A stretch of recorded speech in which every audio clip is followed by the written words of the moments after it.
किसान भाइयों, सोयाबीन की फसल जब 15 से 30 दिन के मध्य होती है, कुछ ऐसी गलतियां हैं जो अधिकतर किसानों द्वारा की जाती है।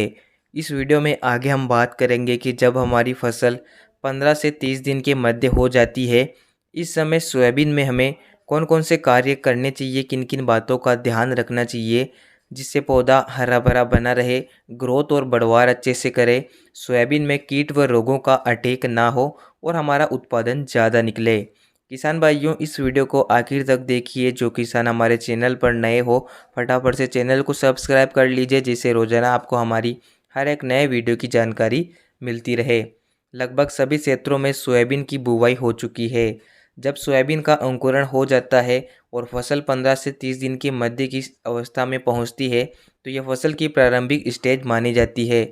इस समय सोयाबीन की फसल में छोटे छोटे खरपतवारों का जमाव भी होता है। फसल की ग्रोथ संबंधी समस्याएं भी आती है। फसल में कीट व रोगों व फफूंद जनित बीमारियां भी फैलती नजर आती है, जिनको कंट्रोल करना भी समय से ज़रूरी होता है। साथ ही कुछ ऐसी बातें हैं जिनका किसान भाइयों को ध्यान रखना चाहिए।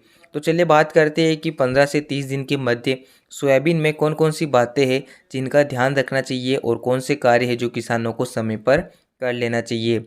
किसान भाइयों, अगर आपके क्षेत्र में इस समय बारिश नहीं हुई है और फसल में नमी सूख रही है, तो इस समय आप स्प्रिंकलर से पहली बात सिंचाई कर ले।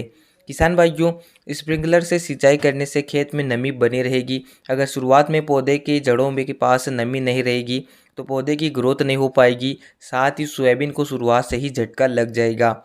इस समय आप हल्की सिंचाई स्प्रिंकलर से कर दें, जिससे पौधा हरा भरा बना रहे। इसके अलावा शुरुआत में खरपतवारों का जमाव काफ़ी ज़्यादा होता है। आप डोरे या कुल्पे चला सकते हैं। इसके अलावा भी रासायनिक तरीके से आप खरपतवारों को कंट्रोल कर सकते हैं। जब आपकी फसल 25 से 30 दिन के मध्य होती है, इस समय आप इमेजाथाइपर 10% एल्सर टेक्निकल वाली दवाइयों का लगभग 300 ml प्रति एकड़ की दर से स्प्रे कर सकते हैं, जिससे लगभग सभी प्रकार के खरपतवार कंट्रोल हो जाएंगे। इसके अलावा सोयाबीन की अगर आपकी फसल की ग्रोथ या बढ़वार कम है, फसल हरी भरी नहीं है, फसल पीली पड़ रही है, तो इस समय आप NPK 19-19-19 का स्प्रे भी कर सकते हैं, जिसमें मुख्य रूप से नाइट्रोजन, फास्फोरस और पोटास पाए जाते हैं।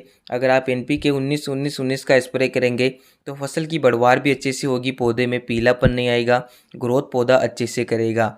इसके 1 किलोग्राम की मात्रा का आपको 1 एकड़ में स्प्रे करना चाहिए 150 लीटर पानी में।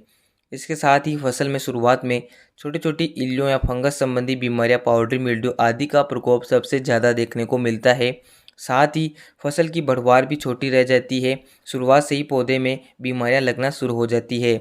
इस समय आप सोयाबीन की फसल में पहला स्प्रे कर सकते हैं, जिसमें आप एक कीटनाशक के साथ एक फंगीसाइड का प्रयोग कर सकते हैं, जिससे शुरुआत में फसल में लगने वाले सभी व कीट व रोग व फंगस संबंधी बीमारियां कंट्रोल हो जाएगी।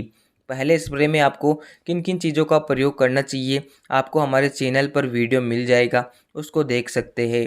किसान भाइयों, ये छोटे छोटे कार्य जो आप अगर सोयाबीन की शुरुआती स्टेज में ही कर लेते हैं, तो शुरुआत में पौधा एकदम स्वस्थ रहता है, पौधा बढ़वार और ग्रोथ अच्छे से करता है, पौधे में फल और फूल भी ज़्यादा संख्या में आते हैं और हमारा उत्पादन भी ज़्यादा निकलता है। तो किसान भाइयों, ये काम आप अवश्य करें, जिससे सोयाबीन का उत्पादन ज़्यादा निकलेगा और आपकी फसल में कीट व रोगों का अटैक भी नहीं होगा।